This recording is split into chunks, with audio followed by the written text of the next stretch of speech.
Welcome back to my channel, guys. So for today's video, we're going to make baby back ribs. This idea, guys, is from Jeric Magrasya. Ito yung, yan, you can add, you can subscribe him, ang ating number 1 fan, ang ating numero 1 taga-dislike. So let's start, guys. Here are the ingredients. We have back ribs,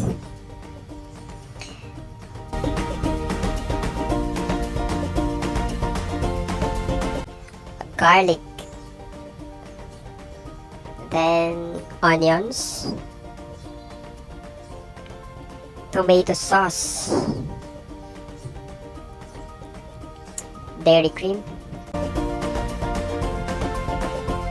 seasonings. Magic sarap yung ginagamit ko, guys. Then pepper, meron tayong durog tsaka buo, tapos laurel, and then paprika. Meron din tayong chili powder, ang ating China oil, cooking oil, 1 liter of water. So let's get started, guys. So eto, i-prepare lang natin tong back ribs natin. Lagay natin sa casserole. Isabay na natin sa paglagay, guys, itong ating mga spices. Meron tayong bawang, ayan, sibuyas, pamintang buo, dahon ng laurel,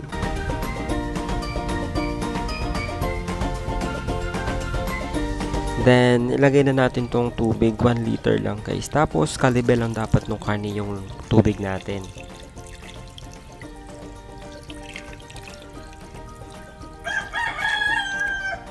Lagyan din natin ng 1 tablespoon of salt.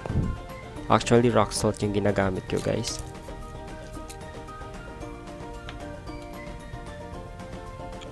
Then, salang na natin, guys, for about 20 minutes.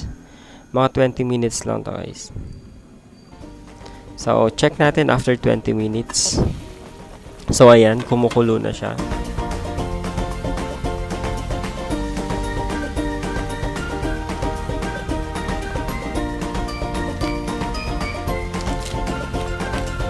Then, pwede na nating ilagay itong seasonings natin.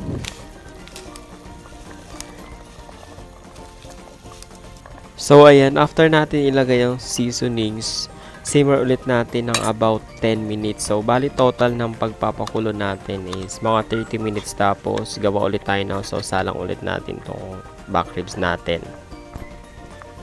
So, ito na yung finished product nung nilaga natin. Ayan. Yung ibang process nito, guys, is diretso na nilang ipapry itong back ribs for about 45 minutes to 1 hour.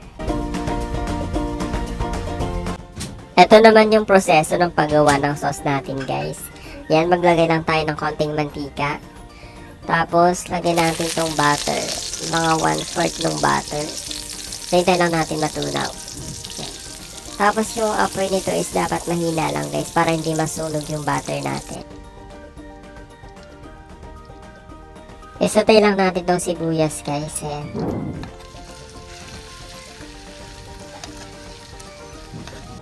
Ilagay natin tong bawang, guys. Pwede rin kayong gumamit ng garlic powder. Garlic powder sana yung gagamitin ko, kaso wala akong makita ng garlic powder, kaya nag-slice na lang ako, nag-chop na lang ako ng garlic. Sunod natin tong chili powder, guys. Ayan. Dapat mahina lang yung apoy natin para hindi masunog tong gagawin nating sauce.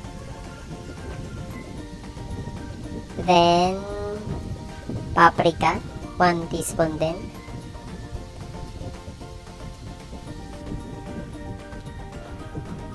Ang ating tomato sauce.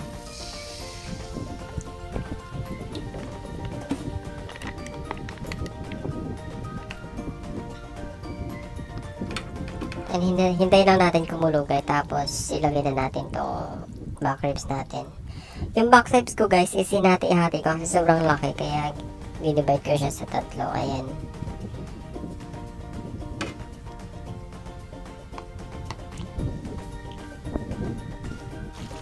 Simmer lang natin to, guys, sa mga 15 minutes para kumapit tong mga spices sa back ribs natin. Then, pwede natin ilagay sa foil.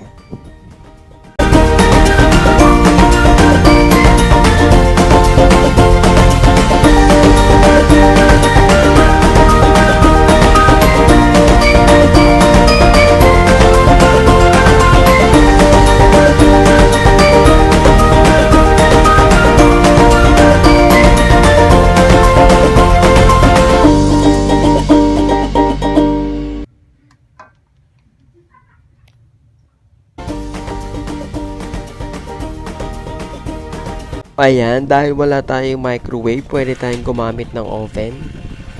Ayan. Preheat lang natin to ng mga 5 minutes. Salang na natin guys ang ating back ribs ng mga 30 minutes. Pero kung gusto niyo ng medyo toasted na back ribs, gawin yung mga 45 minutes. Ako kasi gusto ko ng medyo may sarsa pa, kaya hindi na gaanong toasted yung gagawin kong back ribs ngayon. Gusto ko kasi may sauce, medyo may sauce. Ito na guys ang ating Lowkey baby back ribs. Ayan. Meron din tayong pipino dyan. Ayan, para anti-umay.